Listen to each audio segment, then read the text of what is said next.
I would like to tell you a few personal stories about what I like to call the danger of the single story. I grew up on a university campus in eastern Nigeria. My mother says that I started reading at the age of 2, although I think 4 is probably close to the truth. So I was an early reader, and what I read were British and American children's books. I was also an early writer. And when I began to write at about the age of 7, stories in pencil with crayon illustrations that my poor mother was obligated to read, I wrote exactly the kinds of stories I was reading. All my characters were white and blue-eyed. They played in the snow. They ate apples. And they talked a lot about the weather, how lovely it was that the sun had come out. Now, this despite the fact that I lived in Nigeria. I had never been outside Nigeria. We didn't have snow. We ate mangoes. And we never talked about the weather because there was no need to. My characters also drank a lot of ginger beer because the characters in the British books I read drank ginger beer. Never mind that I had no idea what ginger beer was. And for many years afterwards, I would have a desperate desire to taste ginger beer. But that is another story. What this demonstrates, I think, is how impressionable and vulnerable we are in the face of a story, particularly as children.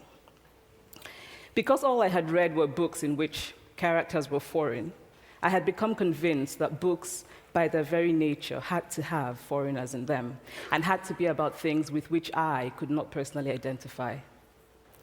Now, things changed when I discovered African books.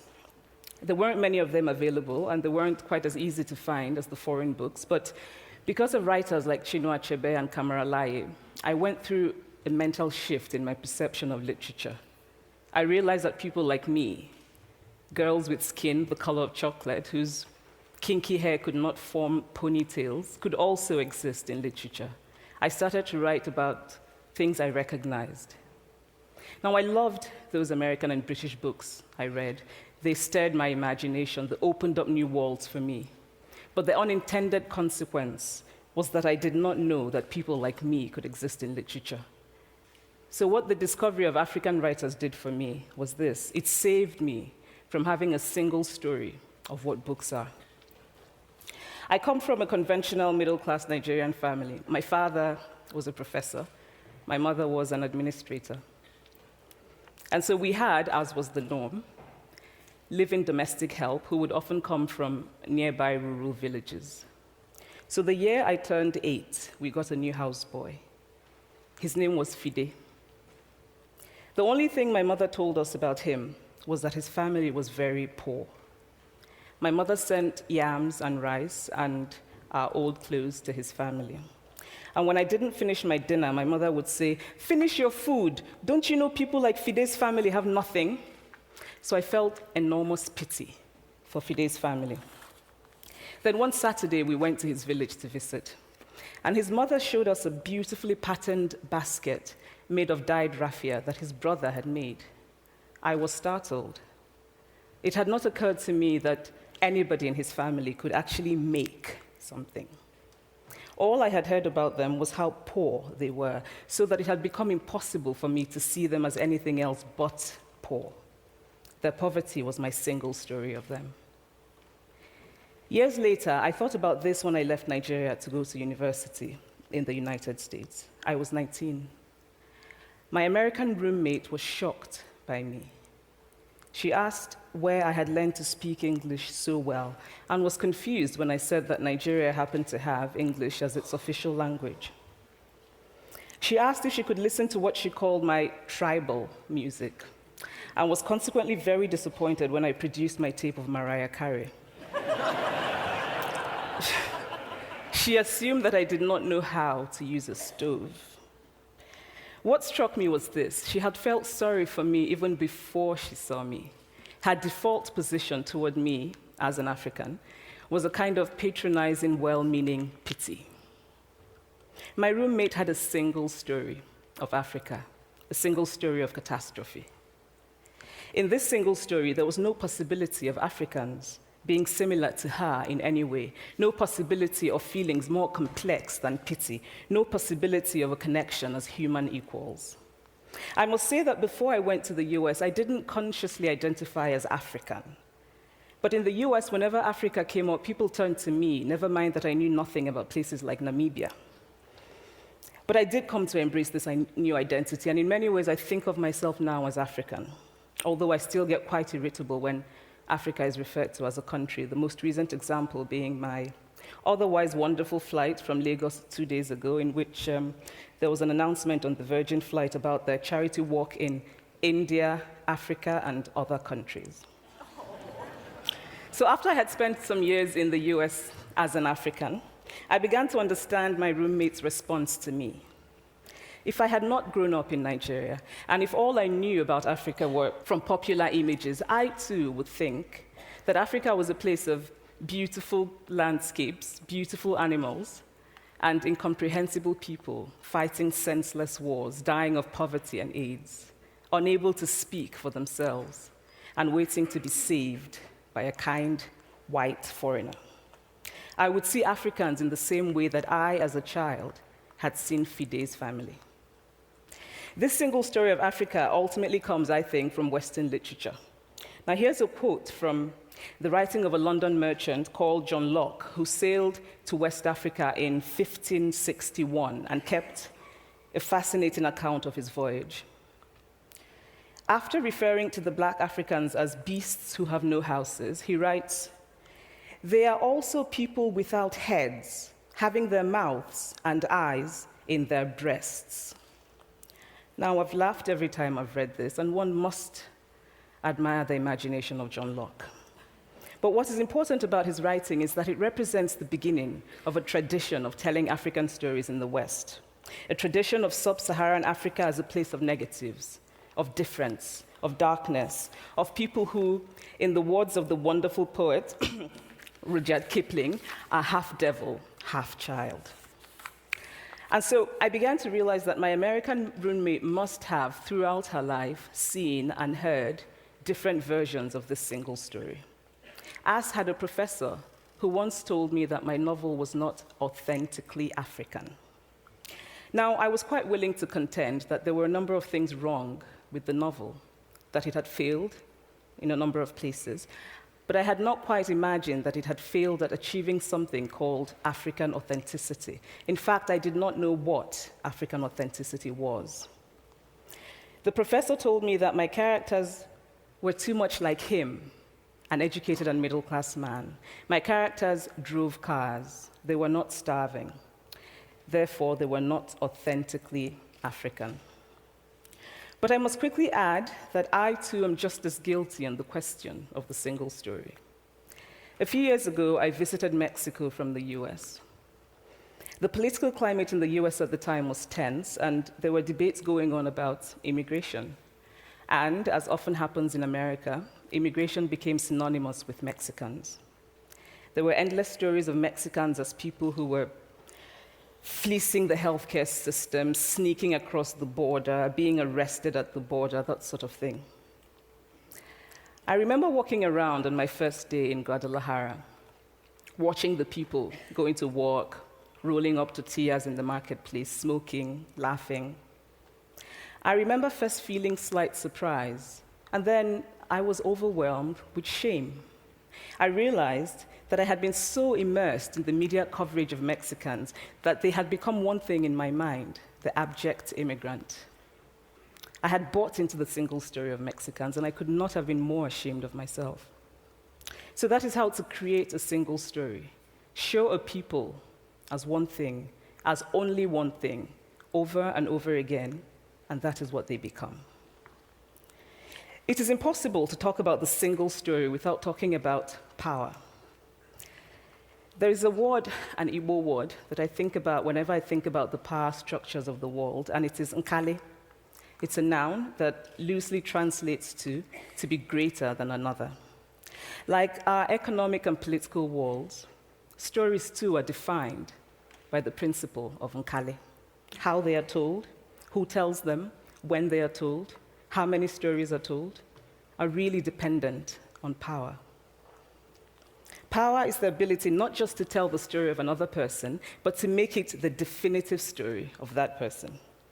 The Palestinian poet Mourid Barghouti writes that if you want to dispossess a people, the simplest way to do it is to tell their story and to start with secondly. Start the story with the arrows of the Native Americans and not with the arrival of the British, and you have an entirely different story. Start the story with the failure of the African state and not with the colonial creation of the African state, and you have an entirely different story.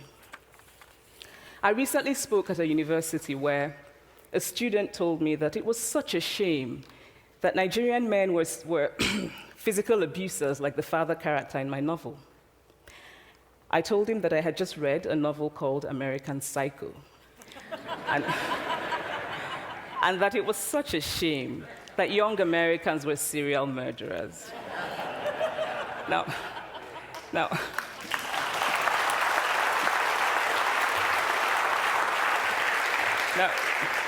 obviously, I said this in a fit of mild irritation, but it would never have occurred to me to think that just because I had read a novel in which a character was a serial killer, that he was somehow representative of all Americans. And now, this is not because I'm a better person than that student, but because of America's cultural and economic power, I had many stories of America. I had read Thailand, Updike, and Steinbeck, and Gateskill. I did not have a single story of America. When I learned some years ago that writers were expected to have had really unhappy childhoods to be successful, I began to think about how I could invent horrible things my parents had done to me. But the truth is that I had a very happy childhood, full of laughter and love, in a very close-knit family. But I also had grandfathers who died in refugee camps. My cousin, Polly, died because he could not get adequate health care. One of my closest friends, Ukuloma, died in a plane crash because our fire trucks did not have water. I grew up under repressive military governments that devalued education so that sometimes my parents were not paid their salaries. And so as a child, I saw jam disappear from the breakfast table. Then margarine disappeared. Then bread became too expensive. Then milk became rationed. And most of all, a kind of normalized political fear invaded our lives. All of these stories make me who I am. But to insist on only these negative stories is to flatten my experience and to overlook the many other stories that formed me. The single story creates stereotypes, and the problem with stereotypes is not that they are untrue, but that they are incomplete. They make one story become the only story. Of course, Africa is a continent full of catastrophes, the immense ones, such as the horrific rapes in Congo, and depressing ones, such as the fact that 5,000 people apply for one job vacancy in Nigeria. But there are other stories that are not about catastrophe, and it is very important, it is just as important to talk about them. I've always felt that it is impossible to engage properly with a place or a person without engaging with all of the stories of that place and that person. The consequence of the single story is this: it robs people of dignity. It makes our recognition of our equal humanity difficult. It emphasizes how we are different rather than how we are similar. So what if before my Mexican trip, I had followed the immigration debate from both sides, the US and the Mexican? What if my mother had told us that Fide's family was poor and hardworking? What if we had an African television network that broadcast diverse African stories all over the world, what the Nigerian writer Chinua Achebe calls a balance of stories? What if my roommate knew about my Nigerian publisher, Mukhtar Bakare, a remarkable man who left his job in a bank to follow his dream and start a publishing house? Now, the conventional wisdom was that Nigerians don't read literature. He disagreed. He felt that people who could read would read if you made literature affordable and available to them. Shortly after he published my first novel, I went to a TV station in Lagos to do an interview. And a woman who worked there as a messenger came up to me and said, "I really liked your novel. I didn't like the ending. Now you must write a sequel, and this is what will happen."